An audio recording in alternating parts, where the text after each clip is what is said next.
Hello and welcome, Crafty Cuties! Today we are going to make unicorn dyed paper. This is just like coffee dyed paper, and in fact I usually add sprays to my coffee dyed paper, but we are not using coffee, so that you get this really pretty rainbow effect. And I was totally inspired by an Instagram lady. Her name is Pink Paper Peppermint.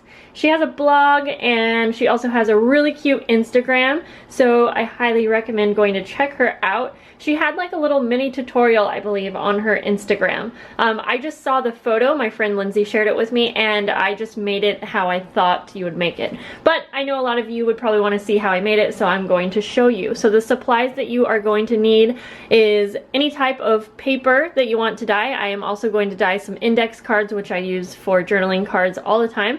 Paper bags, little guest checks, and things like that. I am going to use different trims because I might as well dye everything that I possibly can.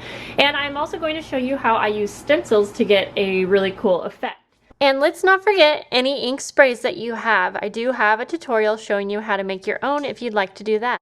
Here are just a couple examples of what this is going to look like, but each time that you make this and create, it's going to look different, which is so cool.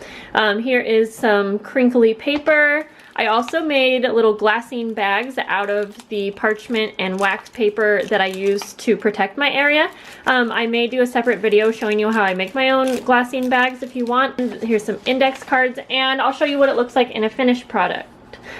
This is a little traveler's notebook junk journal that I started, and you can see the different rainbow papers in here, and it goes perfect with these unicorn junk journals. Here's one of the glassine bags, and I even coffee dyed the ledger paper and the graph paper. I just love how you get a different effect every time. Okay guys, I know you're ready, so we are going to finally hop right in. Oh, look how gorgeous that looks. I have my area all prepped. I have a dish of water here. This is what we are going to start with. I'm going to start with just some white copy paper.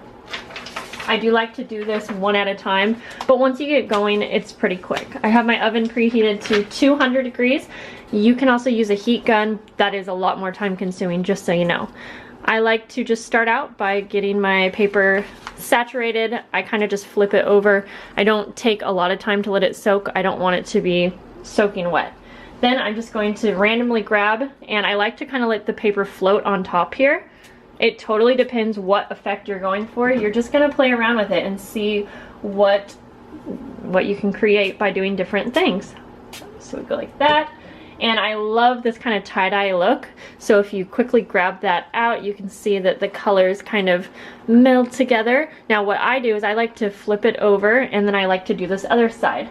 Now if you want more of that tie-dyed effect to be your final look, I would use your sprays after you take it out of the water.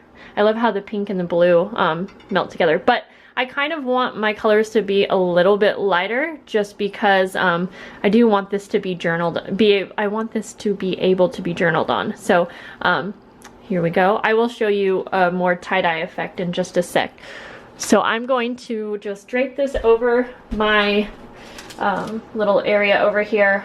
I have this little cookie sheet kind of thing, and so we will do that again, and I'll show you more of a tie-dye effect.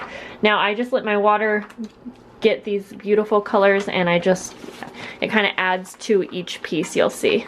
So for this one, I'm actually just going to pull it out of the water. You do have to work kind of fast if you want this tie-dye effect, and honestly it probably works a little bit better if you just laid this flat before spraying everything on, but you can see it's much brighter. And I'm not actually even going to spray the back on this one. I am just going to carefully bring it over and add it to my area. Now for this one, I would probably use my heat gun to dry it a little bit just so it can hold that color. I also love doing like little guest checks, things that I can use for ephemera in my junk journals, and you can see after a while when you dip it in, you are going to start getting color right away. I'm just going to add a little bit of pink here, and again, I don't want it to be too dark, so I'm going to kind of dip it So yeah, there is a bunch of different ways that you can play around with this. I like to dry mine in the oven, and I'll show you what I'm going to do for that. So you can see that I have my cookie sheet lined with some parchment paper. You don't have to do that, but it helps so that the dye isn't dripping into your oven. I have just a single layer. You can definitely pile these up if you want, but you need to make sure to flip them, and I would rather just do one layer because I think it's quicker. And I'm going to put it in my oven that is preheated to 200, and I basically check these like every few minutes. You want to make sure that you are not leaving these for too long. And we'll just let those dry. Now I'm going to show you how I like to use stencils. So we're going to take a piece of paper and we are just going to do a very light color on this one. You can even just dip it in the water if you have enough color going on. I am going to spray this pink and then just kind of dilute it. So I'm going to use that, and I'll use this gold Heidi Swap just kind of on top there. And I am now just going to kind of carefully take that out. I really like how that color looks. The key is making sure that your paper is very dry before we add the stencil. So in a sense, this is kind of just like art journaling, to be honest, except we're just going at a faster pace and we're only doing the first layer kind of like a background. This is honestly how I start a lot of my art journal pages. So anyways, now that we have a little bit of color on the background, I'm just going to take a stencil. I'm going to use this big one that I have here, and I am just simply going to spray. This is what I do if I am using coffee dyed paper and I want to add stencils. I do the same thing. However, with that, I use coffee as the spray, and it just gives like a darker brown color over the stenciled areas. I am kind of drying this up, that way the stencil will show as good as it can, and then just kind of carefully lift that up. And I personally really like how it's kind of just, it's not a perfect stenciled look, but it's just barely there, and I really like that because you can still journal over it and it's not going to be too, you know, too much going on. So there we go. And then same thing, you really want to let this one dry, and I try to dry it with my heat gun here so that if you have it sit too long, the water can kind of diminish that look. So I'm just going to dry this right now with my heat gun while my oven's full.